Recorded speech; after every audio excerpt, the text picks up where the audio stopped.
Hello guys, welcome to the sixth session of this course.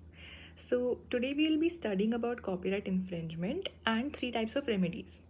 So as we know that copyright protects creators of original works and it gives them legal rights over how their work is supposed to be protected and how they can be used. But just imagine if you are a filmmaker who has spent crores producing a movie and right on the morning of its release, you find that there are pirated DVDs being sold all over the city.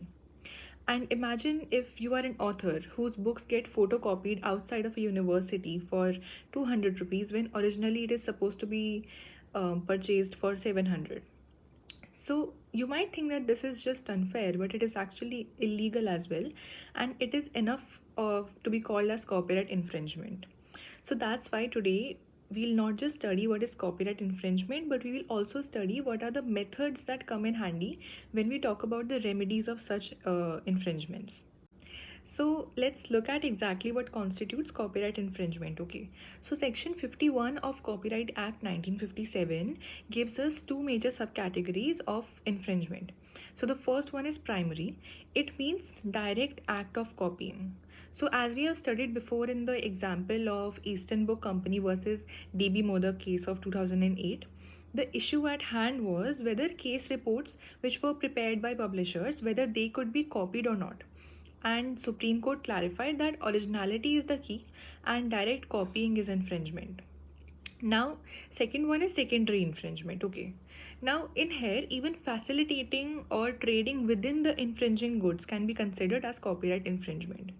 So here you're not directly copying someone's work, but you are in some way reinforcing that act. So that could be either selling pirated CDs or importing either counterfeit copies. And in case of Super Cassettes Industries Limited versus Nirula's Corner House of 2008, a restaurant was held liable for playing copyrighted music without any prior authorization. Okay? And now, even though it hadn't directly copied the work of the original artist, it had communicated it to the public without taking any prior permission. So, what do we learn here?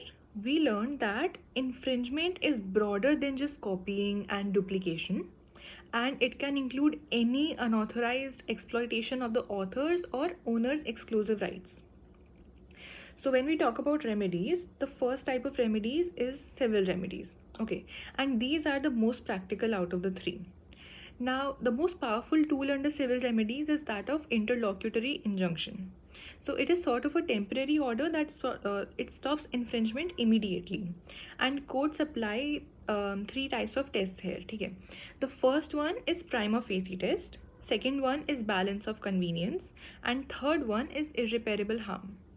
So in the case of Super Cassettes, Delhi High Court granted an injunction against a TV channel which was playing copyrighted songs without any permission. So if the court had waited until trial, irreparable loss would have already been occurred. Now the second tool is that of pecuniary remedies. So section 55 to 58 provides monetary remedies here. And it could either be compensatory damages, which are like the actual losses that occur throughout the infringing process, to the original company. Or it could be counter profits, which means that handover of profits which were made from the infringement. And then third one is conversion damages, which means that value of those infringement copies. So for example, in case of Microsoft Corporation versus Yogesh Papat of 2005, Delhi High Court awarded heavy damages after the defendant was caught using the pirated Microsoft software. So the court didn't just stop the infringement, but they also ordered financial compensation to reflect losses and the wrongful profits that were gained. Now the third tool is that of ante and pillar orders. So this is sort of an extraordinary remedy and it allows for surprise search of the defendant's premises or their homes. So in case of Cartier International versus Kaleidoscope of 2004, Indian courts, they followed ante and pillar principle, and that allowed the plaintiffs to enter the premises and seize counterfeit luxury goods to preserve the evidence before the defendants could destroy it. Now the next one is Norwich order. So these orders, they sort of compel third parties to disclose information to trace the infringers. And they are very useful in the digital age because intermediaries may hold crucial data. So Indian courts have begun adapting these orders in internet piracy cases especially. Okay, now the second type of remedy is that of criminal remedy, and they are covered under section 63 to section 70, and through this they mean copyright infringement of criminal offense.